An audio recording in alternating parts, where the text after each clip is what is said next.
नमस्कार विद्यार्थियों, आपका स्वागत है। और आज का टॉपिक है अकबर।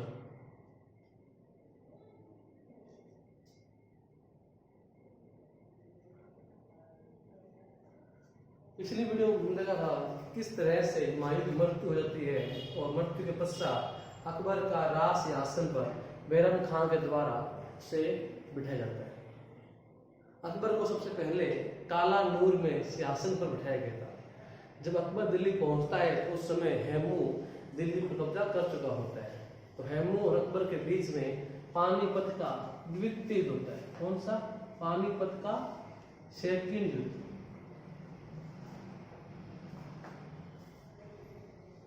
(1556) अकबर और हेमू के बीच में।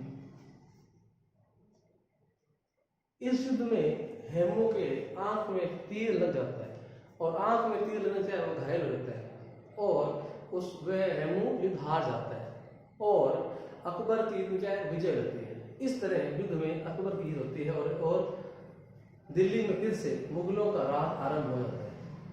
हम एक फिर देखें कि किस तरह से बैरम खान के सहयोग से अकबर ने दिल्ली पर विजय प्राप्त की थी। इसके अलावा देखें अकबर ने उसके पश्चात चुनार, गोंडवाना, कलिंजर आदि किलों पर भी विजय प्राप्त करता है। अपने टॉपिक में क्या है? अकबर के साथ महाराणा प्रताप भी है। कौन है? प्रताप। चलिए पढ़ते हैं प्रताप कौन है। प्रताप जन्म वर्ष हुआ है 1540 में। पिता कौन थे? उदय सिंह। उदय सिंह पिता है। माता कौन है? जयवंता बाई। इनका विवाह किससे हुआ था? अजब देव पंवार से। अजब देव पंवार ये इनकी पत्नी है, ये इनकी माता है, इनके पिता है। उदय सिंह महाराणा सांगा के पुत्र थे। सांगा वही है जिनके साथ बाबर का युद्ध हुआ था। तो यहां देखें कि उदय सिंह की 3 थी रानी और उनके 3-4 पुत्र भी थे। तो जगमाल को राजकुमार के रूप में घोषित कर दिया गया क्योंकि उदय सिंह को अपनी छोटी रानी से बड़ा प्रेम था। और उदय सिंह की मृत्यु के पश्चात मतलब 1570 में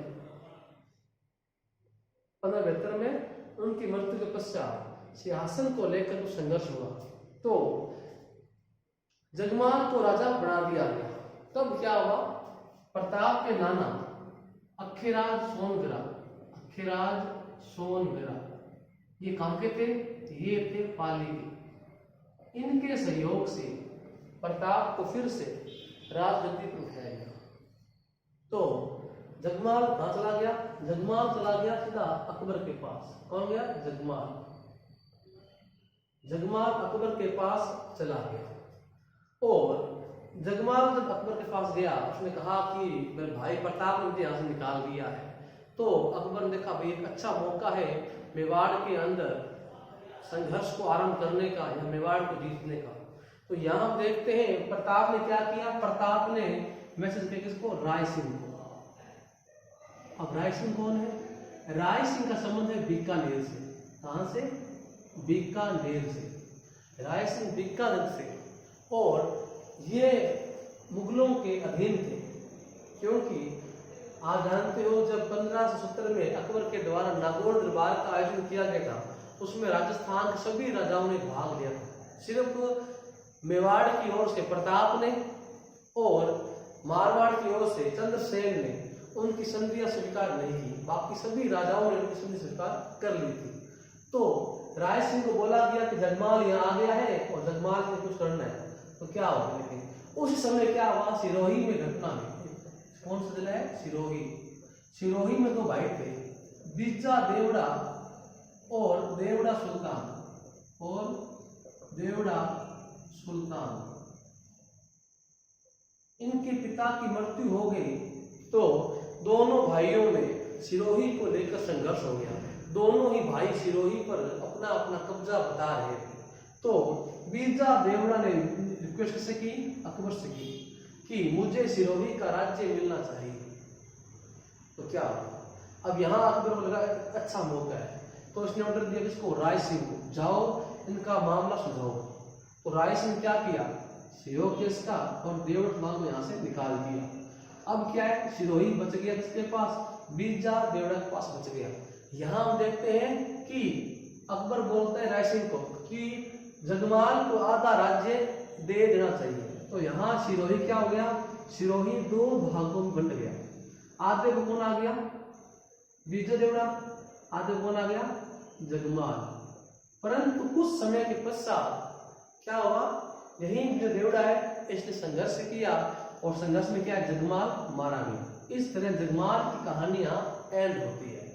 अब कहानी के साथ अपने प्रताप को, तो यहाँ देखते हैं कि प्रताप ने अकबर के साथ बहुत संघर्ष किया था, और अकबर ने प्रताप को मनाने के लिए अपनी ओर से 4 बार अलग अलग व्यक्तियों का दल भेजा था।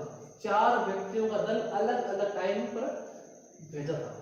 शिष्टमंडल बोलते हैं कि किस लिए भेजे गए, ताकि प्रताप को मुगलों के अधीन किया जा सके या प्रताप से दोस्ती की जा सके। अब 4 दल थे कौन से, 1572 में एक, 1573, 1573 और 1573। पहला आया कौन, जलाल खान, फिर आया मान सिंह, फिर आया भगवंत दास, फिर आया टोडरमल। अगर आपको याद नहीं रहे तो आप इनको इस तरह याद करिए, जमा भट्टो, इस तरह भी आप याद कर सकते हैं। आप चाहे तो स्क्रीनशॉट ले सकते हैं। हाँ, बढ़े आगे। परंतु प्रताप के द्वारा अकबर की अधीनता स्वीकार नहीं की गई। तब क्या हुआ, तब अकबर ने मान सिंह को बनाया अपना सेनापति। मान सिंह कहाँ का था, जयपुर का था। उस समय जयपुर नहीं था, उसमें था आमेर। ठीक है, तो आपको ध्यान, आमेर कहाँ पर है, तो बता रहा हूँ, जयपुर आपको। तो मान सिंह को बनाया गया सेनापति, और उससे बोला गया इसे कि प्रताप को जिंदा या मुर्दा पकड़ के लाना। तो यहाँ अकबर ने क्या बोला है कि प्रताप को जिंदा या मुर्दा पकड़ कर लाना है। तो ये सारी प्लानिंग बनती है मैगजीन दुर्ग में। मैगजीन दुर्ग है कहाँ पर, अजमेर में। अब आपको साथ दिमाग आ रहा होगी कि ये सारी प्लानिंग इसी दुर्ग में क्यों बनी। तो आप बता दूं मैं कि मुगलों का शस्त्राग्रही था, मुगलों का शस्त्रागार, मतलब यहाँ पर ही सारे हथियारों के भंडार छिपाए हुए थे मुगलों के द्वारा। तो सारी प्लानिंग यही बनती है, और यहाँ से सेना बढ़ती है आगे हल्दी घाटी की ओर। तो यहाँ देखते हैं कि हल्दी घाटी कहाँ पर है, राजसमंद में। कहाँ पर है, राजसमंद में। अब आपके मन में आ रहा है उसका नाम हल्दी घाटी क्यों है, क्योंकि यहाँ की मिट्टी का रंग क्या है, येलो कलर की यहाँ मिट्टी है, इसीलिए क्या बोला गया, हल्दी घाटी बोला गया। आप देखो भी यहाँ प्रताप का सहयोग किया है भीलों के द्वारा। पुंजा भील ने प्रताप का बहुत सहयोग किया था। आप जानते हो मेवाड़ के राज चिन्ह में भील और राजपूत दोनों के चिन्ह बनाए हुए हैं। इससे हमें ध्यान पड़ता है कि मेवाड़ के राजवंश में भीलों का कितना महत्व था। उनको वहां के राज चिन्ह में शामिल भी किया गया है। तो प्रताप की ओर से देखें हम कि पुंजा भील ने क्या किया, हल्दी घाटी से एंटर करने में एक पतला सा रास्ता है, और इस रास्ते में क्या है, जब एंट्री होते हैं तो भीलों के द्वारा क्या किया गया, तीरों से हमला किया गया, और इससे क्या हुआ, मुगलों की सेना को बहुत बड़ा नुकसान हुआ। अब देखते भाई प्रताप की सेना को 2 भाग में बांटा गया था। एक हरावल दस्ता, एक है चंदावल दस्ता। हरावल और चंदावल दस्ता। हरावल क्या होता है, वह दस्ता जो सेना के आगे होता है। तो सेना को एक अग्रिम भाग, एक पीछे वाले भाग में बांटा गया था। तो वहीं इनकी सेना जानते हुए तुलगुमा प्रणाली से सजी हुई थी। तो यहाँ हमला हुआ, और इस युद्ध को अलग अलग विद्वानों ने अलग अलग नाम भी दिए हैं, तो वो भी अपन देख लेते हैं।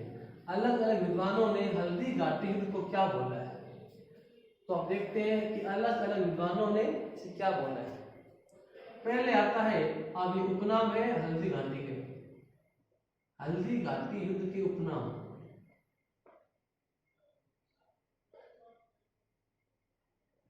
पहला इसे बोला गया खमनोर का युद्ध, ये बोला इसे अबुल फजल ने, अबुल फजल। फिर से बोलते हैं गोगुंदा का युद्ध, ये इसे बोला है बंदायूं, बंदायूं। एक से बोला है थर्मोपल्ली का युद्ध, थर्मोपल्ली का युद्ध, ये बोला है कर्नल जेम्स टोड। एक बात ध्यान में भी, ये दोनों व्यक्ति उस समय युद्ध के अंदर थे अकबर की ओर से, परंतु जेम्स टोड है ये अंग्रेजों के टाइम में भारत आए थे। जेम्स टोड ने ये सारी जानकारियां वहां के लोगों से कही थी, जेम्स टोड ने अपनी आंखों से नहीं देखा था, ठीक है।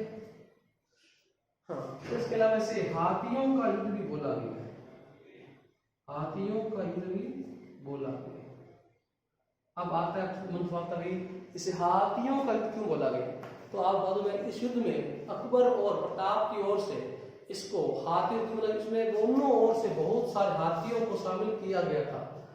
तो हम देखते हैं कि मुगलों और प्रताप की ओर से कौन कौन से हाथी इसमें शामिल थे। इस युद्ध में प्रताप की ओर से पूना और राम प्रसाद, पूना और राम प्रसाद थे प्रताप की ओर से, और वहीं गजमुक्ता, गजमुक्ता, गजराज और मर्दाना, ये तीन थे हाथी अकबर की ओर से। ध्यान रखना भाई, इसमें प्रताप है वह हाथी पर सवार नहीं था, जबकि जो मान सिंह है, मैं मान सिंह मैं मर्दाना, मान सिंह है वो मर्दाना हाथी पर सवार था, प्रताप है वो चेतक घोड़े पर सवार था। ये ध्यान रखना, ठीक है ना। तो हम देखते हैं यहाँ क्या हुआ, यहाँ मान सिंह है वो सवार है मर्दाना पर, प्रताप अपने घोड़े चेतक को हाथियों की तरह तैयार करके रखता था। तो हम देखते हैं जब प्रताप ने मौका बढ़िया है मान सिंह को मारने का, उन्होंने भाले से वार किया और ये भाला उनके जो थे ना हाथी आगे बैठा होता है उस बंदे को चीरता हुआ बिल्कुल मान सिंह के पास से गुजर गया। और इस हमले में, इस वार में प्रताप को घोड़ा चेतक घायल हो गया टांग करके, क्योंकि मान सिंह के हाथी मर्दाना की सूंड में चाकू छिपे हुए थे। इस तरह से हम देखते हैं कि एक हाथी होता है इस तरह से, तो इसकी सूंड पर इस तरह छोटे छोटे चाकू छिपाए हुए थे। जैसे ही अकबर है प्रताप घोड़े चेतक ने यहाँ पांव रखा तो चाकू से क्या पांव कट गया और प्रताप नीचे गिर जाते हैं। तो अब क्या है, अब झाला सरदारों की ओर से प्रताप के चिन्ह धारण कर लेते हैं और प्रताप को युद्ध से बाहर निकालते हैं।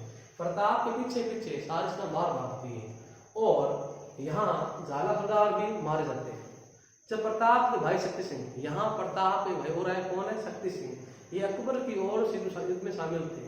तो वो देखते हैं कि अकबर और प्रताप है वो इससे बाहर भाग रहे और वो घायल हो चुके हैं। तो यहाँ उनके मन में अपने भाई के प्रति क्या प्रेम उमड़ जाता है और इस तरह से वो प्रताप को बचाने के लिए पीछे पीछे चलते हैं और देखते हैं कि प्रताप को आगे पीछे ऐसे घेर लिया है। तब शक्ति सिंह के द्वारा उन सैनिकों को मार दिया जाता है और प्रताप का जो घोड़ा होता है वो एक नाले को पार करते समय पहाड़ी से नीचे गिर जाता है और वो गांव होता है बलीचा गांव। कौन सा गांव है, बलीचा गांव।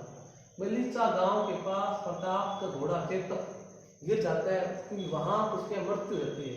तो बलीचा गांव में चेतक की समाधि बनी हुई है, चेतक की क्या बनी हुई है, समाधि, ठीक है। तो और शक्ति सिंह अपना घोड़ा प्रताप को दे देता है। तब यहाँ शक्ति सिंह है वो प्रताप को नीले घोड़े का सवार बुलाता है। इसके लगते हुए इस युद्ध के पश्चात जब मान सिंह पहुंचता है दिल्ली तो यहाँ मान सिंह से अकबर क्या नाराज है। मान सिंह अकबर को कुछ करने के क्या करता है, प्रताप के हाथी राम प्रसाद को लेकर जाता है और अकबर के द्वारा उसका नाम तीर प्रसाद रख दिया जाता है। परंतु हाथी भी इतना अपने मालिक के प्रति वफादार होता है कि हाथी मुगलों की घर कुछ खाता नहीं है और वो हाथी अपनी जान नहीं त्याग देता है, अपने प्राण वहां त्याग देता है।